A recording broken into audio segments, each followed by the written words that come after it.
There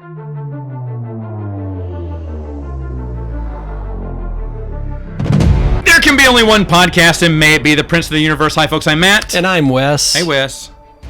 Hey, Cuckoo. So I did a thing. We went, Benjamin and I from Saturday Morning Sandflanch went on public radio for their annual fundraiser. It was a one-time thing. Was Benjamin as grand on public radio as he is? He did a great job. podcast? Smooth as always. He's a professional. But the guy, and this kind of, I'm giving this story because the guy behind the mic, now I forgot his name now, but he was at the News Star for 20 or 39 years. His 29 or 39? I can't remember. I think it may have been 39. Now Wow. I say it. I mean, he was older. Mark Henderson. Okay. So he said he did everything. He was there during the early days, all the way up to the height of its thing, and all the way till they said, everyone go. You know, send everyone packing. So he was there from the heyday to the gone What were day. the final days of the News Star? I'm not sure. I didn't talk about that, but I just said, let me ask you a question then. And we had to do this over one of their, classical break. They don't have commercials. They did classical music. So when he had a long plan, he had a 15-minute set piece. I went, okay, go. I wanted to hear his thoughts on why newspapers, because we did a podcast about this, the fall of newspapers, could newspapers come back and stuff like that. And he had told me one of the biggest things, and I thought so too, was they didn't jump on social media as fast as they should have. Mm-hmm. Like they knew it was a thing, but they didn't know how to market that. He said we weren't really sure how to sell social media space, like internet. Is social media the same? We didn't really know. We didn't understand. He said that really hurt us. And that's true. It would have been nice. And I was thinking a little bit further, it would have been nice if they would have jumped on social media early with everyone else and said, hey, we're going to make this an interactive as we can for you. All the subscribers, not only do you have access to our website and the newspaper, which everyone probably would be reading at that time, but go online and vote and tell us what stories you'd like to hear more about. Do you want to hear more of this? And then let them choose. So get a little bit more interactive. More interactive with your audience.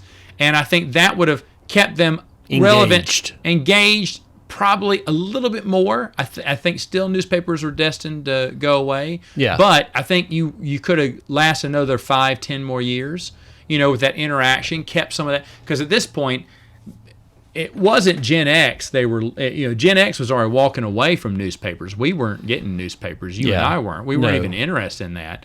But maybe if they established an online presence, maybe, with some interactive stuff, perhaps they could have saved a little bit of it for a little bit longer. It would have pushed the boat around. The other stuff, he said, no more investigative journalism, just kind of reporting whatever bland things happen. Correct. No going out and finding the news, and that's true. Who doesn't love a scandal? Who doesn't love that one of our politicians, big surprise, was corrupt? Right. So I agree with that too. But it was interesting to hear someone who's been in newspapers, because my grandfather was that man who, by the time he retired, only just a few years, he used to do the layout of the newspaper. I remember you talking about that. And just a few years after he retired, that job did not exist. That was automatically done through a computer now. The rest of the jobs were done, but his job had been retired.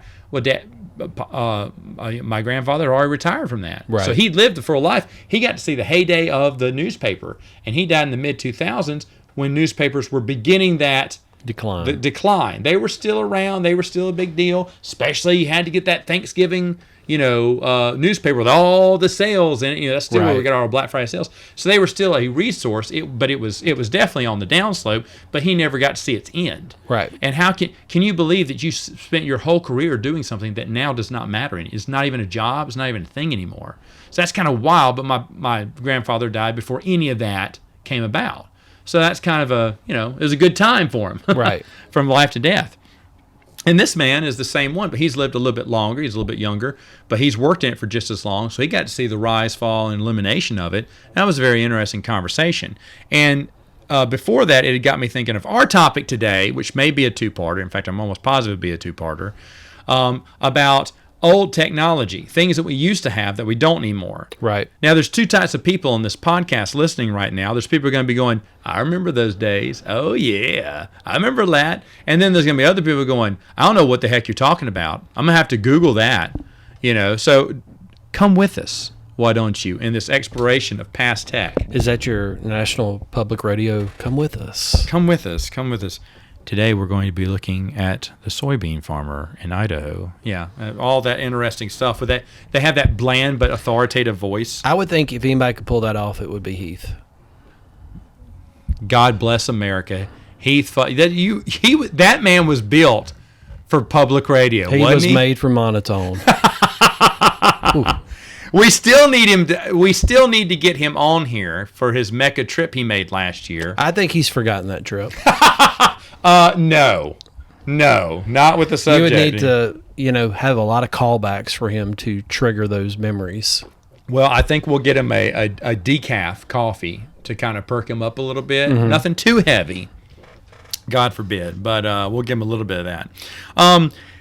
Well, before everyone had a GPS on their phone and just looked at it, you Google Map something, Right. Back in the day, we used real maps, road maps, and we would travel. And I could not read a map when people I was had about them, to ask you that. And God thank me that I do not have to deal with that, because I can get lost in the worst situations, and my temperament really takes a turn at that point. So if there's one thing I am very grateful for, it is GPS. Yeah, oh, me too. Because what I did before then, I would write down, they tell you instructions, you write them down, but you know how far the distance was. What if you passed it? What if you still had, because I remember one time, back when there was no GPS, I kept traveling. I was like, man, I don't see it. I must have missed it. And kept turning around, going this 5 mile straight. It was 6 miles I should have gone. I was right. If I'd have waited for one more exit, I'd have seen that road. That's where anxiety kicks in and just... And you just get angry and upset. Yeah. And I worked for appraisers. We always had to go out and take pictures of homes. There was no GPS. There was road maps. And then there were city maps, because the rural maps. And Lord help you if you're in Grambling. Grambling's map was so messed up. I went to town hall and complained. They went, yeah, we really haven't updated. We really need to update those. I said, the only thing you have right here is your main street. This isn't even the road we're on right now, and you have the wrong road listed. I mean, it was so awful. Some of these maps were just terrible. So you're basically just blind in the dark, hoping or you pull over in the gas station and ask the guy, you're going to take that second left? Now, that one's called Horse Gut Road, and you go down there. Now, if you went too far, if you see the red barn, you went too far. The art of asking for directions. The gas station attendant was also your GPS at the time. Correct. Yeah, and if you're in the dark, you know where to go. You went to the gas station, and gas station attendants had to know the area, I guess.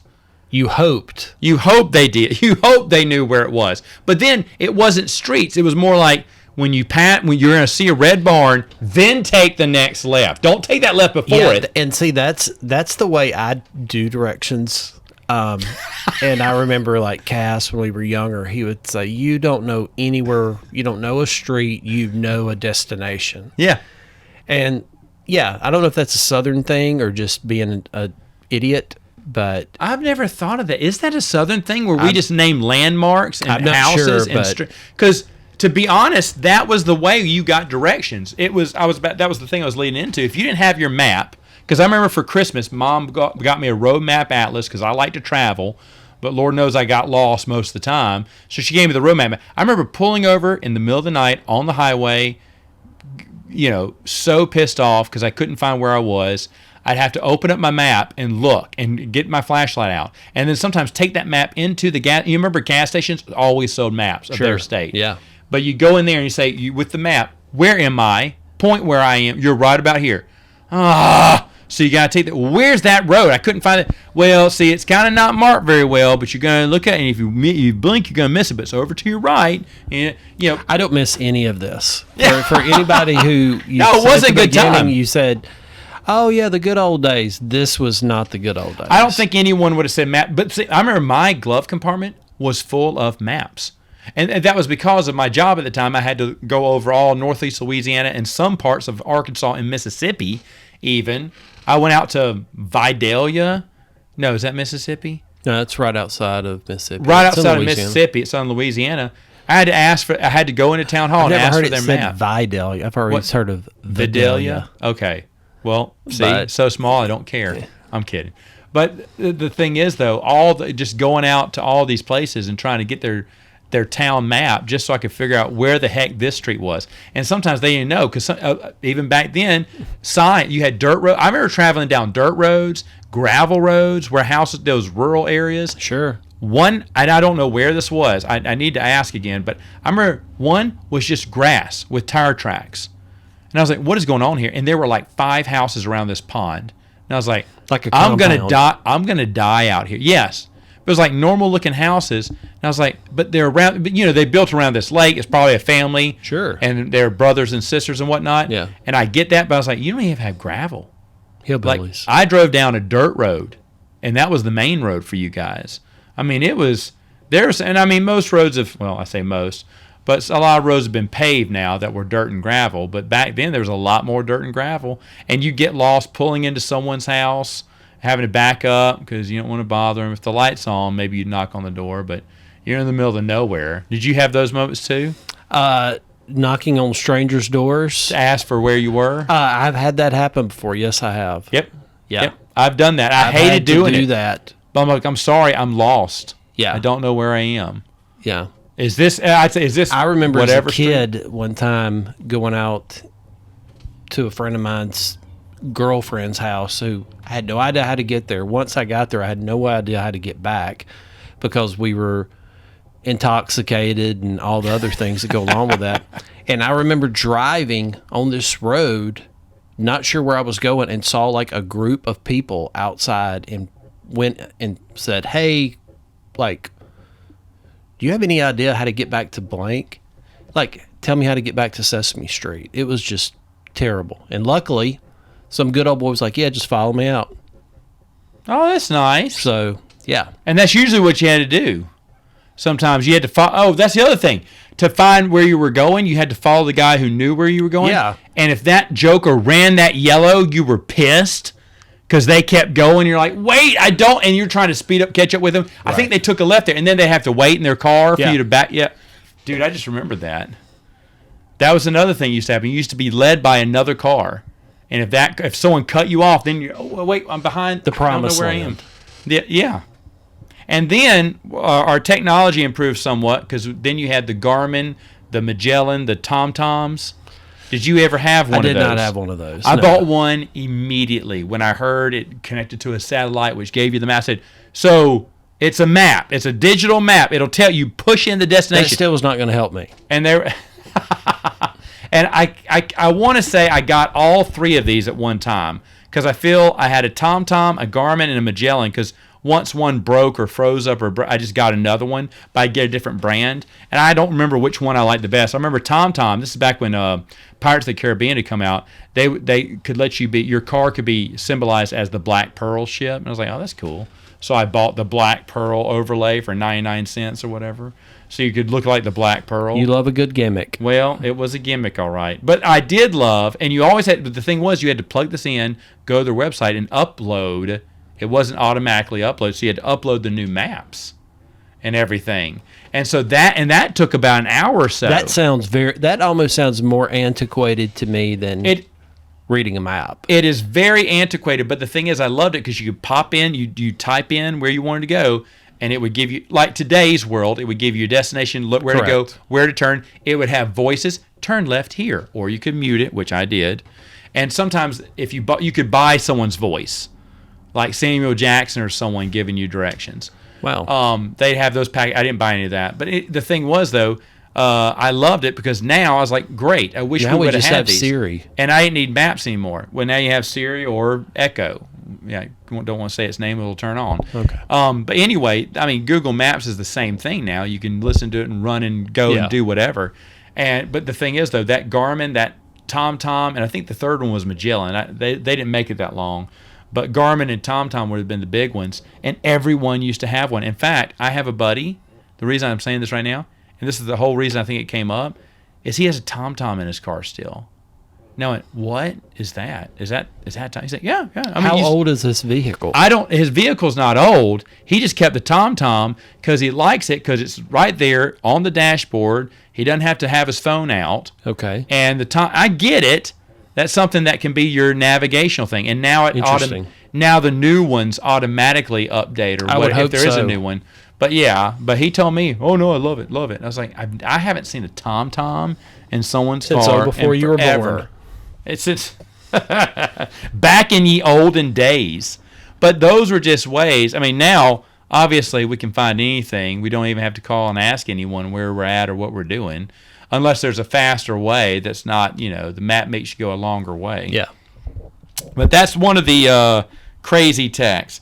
The other one I wanted to talk about, before everything was streaming, if you wanted to make sure you didn't miss something, you had to, that must-see TV. You had to be indoors on a Thursday night. Don't plan a meeting. Don't plan a softball game. Don't plan a get-together on Thursday night because I'm going to miss friends or whatever, Must see TV. Your show must come on. Now, you had VCRs. Correct. It kind of started out for both of us.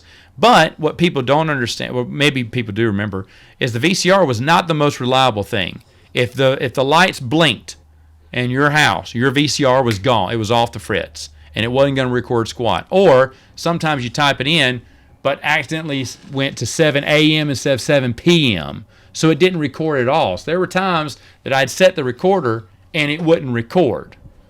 You missed your shows. You missed your show. You were out that night and you missed your show. In fact, this is back. I've watched Survivor since the very beginning, and it did not record. I had to leave. I had to do something that night, and I was like, no, because I never miss Survivor. So I set the VCR, and of course, it didn't record for whatever reason, and so I had to call someone in Idaho, which was an hour behind us, and it was about to come on. Because I'd gotten there right at the end and realized my VCR was not on. So I panicked and called my friend Jordan. I said, hey, Jordan. You set your TomTom to drive to No, Idaho? I called her. I went on Dime Line, and a dime a minute to call her long distance. But I called her. I said, hey, Jordan, it's Matt Wilkins. She's like, hey, what's going on? I said, hey, I need you. Do you have a blank VCH tape? Yes. I went, I need you to go to CBS, and I need you to record this. And then I need you to send me that FedEx, and I'm going to pay for it. And she went, okay. And so she recorded to me, and from then on out, I had her be my West Coast backup. She would always record it for me if I ever had to leave and didn't record it. And I had another lady, because if I was set to record, but I had another lady, I said, just tape over it, tape over it every week if I don't call, but tape it for me. She went, sure, I'll do it. So I had two backups going on VCRs. I hated a VCR. I never really appreciated VCR. Like when they moved aside for DVDs, I did not cry at all. Were you hurt by this? Did you think, oh, the good old VHS? I do miss old TV. So here's what I miss. Like our good friend Brandon, who has done the podcast with us. Yeah. If we go to his house and we'll watch, a wrestling pay-per-view or something. Mm-hmm. Well, his daughter is 13, and that's the only way she knows is to pause something, rewind it, all that kind of stuff. Yeah. And it can take multiple hours to get through something that maybe is an hour. So if you go for a 3-hour pay-per-view, you're looking at a 6-hour experience. And to me, it's just like if you miss it, you miss it. Like if you get up to go get something out of the refrigerator and you miss something on TV, that was just the way it was. But now we're like, oh, let me pause it, let me rewind it. Caitlin, for example, as soon as we start a show, she's going to get up. Mm-hmm. Like as soon as it starts, she remembers something. And she'll leave. Then she'll come back. She'll go, what I miss, rewind it. And I'm like, look, I don't, I just don't like it.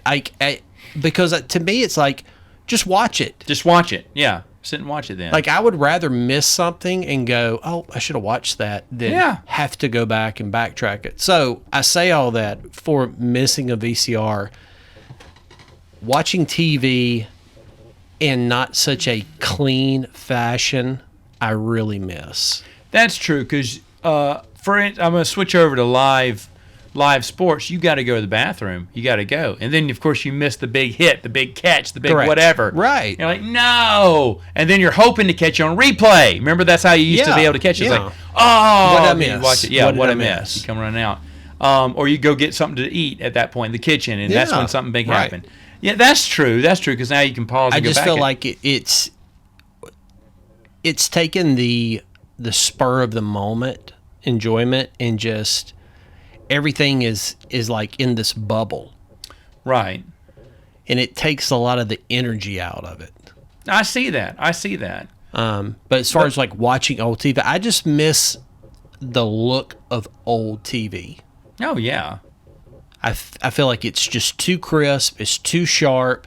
Like even when, like if I watch something on YouTube, I'd much rather watch. It's a problem for movies these days, because why go to the movies when I have a big screen TV that's just as sharp? I can get the surround sound. You get all that experience already. Yeah. Yeah. No, I get that. But I just feel like talking about like what you don't miss. Like I definitely don't miss having to even think about reading a map, but I do miss everyone shutting up and sitting down and like being vested in something, because it only happens then, rather than, oh, I was on my phone, oh, this happened. Yep. Oh, it's like being unavailable and being very present in the moment. In the moment is the key word. Is very lost, and I do miss that in multiple different things. Well, I was going to say that after the VCR, how you recorded things, you had your own TiVo or DVR, which those things are a thing of the past too. Right. I'll be honest, I bought a TiVo when it first came out because I was so sick and tired of my VCR, and I heard TiVo could do all these great things, and it did. It was easy. For me, it was easier to program, easier to watch. I liked taping, because there got to be where there were so many shows I wanted to watch. Well, shoot, every night, Monday through Friday, I'm watching TV, and so I kind of wanted to have some nights off. You are a TVologist. Back then, I watched a lot more, because we watched a lot more live shows. There was less content, and you kind of knew what all was coming out on what shows, and you kind of always picked your comedy for the night. I can feel Heath just reverberating out of this, thinking about a TV guide and just being really excited. He would get excited depending on who's on the TV guide. You got it. But no, same thing. We talked about this for Saturday morning. When cartoons came on, you knew out of the three big channels which one was playing at which time, and which one of these three cartoons were going to win. Yeah. Tom and Jerry is going to win out over these two jokers, because I like Tom and Jerry the best. Right. But I'm not going to watch the next show that comes on because I don't like the Snorks. I want to go watch the Smurfs. Sure. So you jump channels depending on what got your thing. And so this is the same thing for TV shows, and the at this point 4, because Fox had become a player in the 90s. Yeah. And you had to jump between those 4 stations, and those are the main 4 stations. Well, and I think cable didn't have that's the TV lost shows. Of like what is the validating number of how a show performs. Like there's so many different extenuating circumstances and different today research. It's hard to You're tell. like, you're just so in the weeds trying to figure out what matters. Yeah. Where the audience is at. Correct. Yeah, no, I totally understand that. And so, but for me, like the TiVo and then later on the DVR had all the movie, because if I wanted to watch a movie on, and this is back when, maybe you had your cable subscription came with HBO, HBO Showtime or something. So you're talking about 20 years ago, 2005-ish. Yep. And so back then, I would tape movies I wanted to see later on and would watch them at my convenience. And that was mainly, and then of course I could do other stuff in between, not worry about missing my shows. I really enjoyed that and thought that was the wave of the future. Obviously, I'm a cord cutter like everyone else was, probably way later than other people, because we just cut our cord when we moved here. Because I told my wife when we moved, I said, hey, cable's not, the internet's staying with us, but cable TV is going bye-bye. Because at that point, and I was pointing out, we were rarely using it. Yeah. We were rarely utilizing it. But at the same point, what you're saying, there's a different, if you pick 5 streaming services, you're paying for cable again. Yeah. So it's how creative do you want to be with your piracy and technology and whatever to find all that. And it's funny that we wanted a la carte. We always talked about a la carte servicing for TV, and that's kind of what we have right now with the different packages. But it's a different world now. Now your cart truly runneth over, where you're spending just as much, if not more, for cable just to get all the shows you want. Yes. At the same time, or live. Here's what I miss. Let me add one more thing before we cut part one. One more thing. I miss local commercials. Because a good commercial is a lost art. Like if you watch any sport or anything right now and it's only State Farm, it's just very like, man, this sucks. Like I miss local commercials. It's the same State Farm commercial you've seen during that game 16 other times. Yeah, it's like this again, like those Sonic guys that were everywhere. Sonic has it, others don't, and they make the same stupid joke. Yeah. You smirk the first time, and everything else, you're like, I can't stand these I think the guys. only good commercials now are the Geico commercials, where they're if you're becoming your parents or whatever. But other than that, like, is good dumb commercials are a lost art. Dumb commercials, yeah. No, that's the local commercials. Is there a particular local commercial you remember that you absolutely laughed at or enjoyed? I just liked anything that was local. Really? Like it felt very familiar. Aren't you a Mayberry soul here? I am. Look at that. And I think that I feel like that, especially for our town, as being so, it's still 20 years behind the times, but it's so fragmented by that. Like there is no localization of that where it feels familiar. That's true. The only thing that maybe is very local that you may see is a car commercial for like Car Town or something like that. Yeah, there's car commercials. Of course, the lawyers, every lawyer here throws a commercial, but that's personal. I understand, because every once in a while I'll see, like I saw an insulation company talk about their thing. You're part of a, you have dabbled in local commercials. I do local commercials. Yes. Every other year. So I did one this past year, so it'll be another year. It will be 2026 before I return back to the small screen, so to speak. Mm-hmm. But, so I've done them. I know other people who've done them too, because you get in the business. And some of these are very old commercials. I just haven't seen them. And so I texted a buddy of mine just the other day, because while at the gym looking at the TV, noticed a commercial, knows my buddy in it. And I said, hey, how long has this been on the air? Or did you just film this? He went, dude, I filmed that like 5 years ago. I was like, oh, okay, they're still playing it today. Yeah. But they're not making a new one. Right. They're not making a new one. They're just replaying the old. And some of my old commercials still get played. Because I saw you on TV the other day. Oh, was I doing? No, you were trying to sell a car. Dude, that was 2 years ago. So that was insane. But yeah, local commercials. And just in case people forgot, you do watch a lot of reruns of older TV programming. Yes. Which is fun. Yes. Which Caitlin gave probably the best quote. It's like watching... It's like watching Sports Center with my stepdad. And that's her ex-stepdad. So, yes. I love that. But that's why Call me daddy, just don't call me stepdaddy. I've loved it because I've watched a few sports centers too. I watched the Rock and Jock that I sent you. Yep. And Rock and Jock, if anyone doesn't know, is where rock music, MTV had a softball game that included Major League Baseball stars and musicians or celebrities at the time, 90s celebrities. Kathy Ireland. Yeah, and they're all playing a goofy game of softball. And the thing is, for me, and this is crazy that I used to watch this like religiously when it came out. I never missed Rock and Jock. Right. So much fun. But it was just goofy. They make up different rules. Like now you get to slide in the home plate on a slip and slide. But the thing, like banana baseball now, Savannah banana baseball is now. But you just loved it because you loved the interaction. You loved it because I would make note of every celebrity. It was like seeing the circus. It was Network of the Stars for like the MTV age. That's a good analogy. Network of the Stars is what it was. Yeah. And I just loved it because, of course, I love baseball, and I loved that all those celebrities also wanted to play. You can see Pamela Anderson, Brett Michaels, and Barry Bonds. With John Kruk and Roger McDowell. Right. Or Roger something. McDowell was throwing, this is what I call my duck ball. Oh, it's a rubber ducky. He throws it a strike or what, John Kruk, taking down a 6-pack of beer, Yeah. before he goes up to bat. Just fun stuff like that. But anyway, all right, so we're going to come back at part 2. If anyone wants to talk about, Tom-Toms and TiVos, maybe that's how we... There's our title, Tom-Toms and TiVos. Then let us know in the comments below, and we'll see you next time on Princes of the Universe.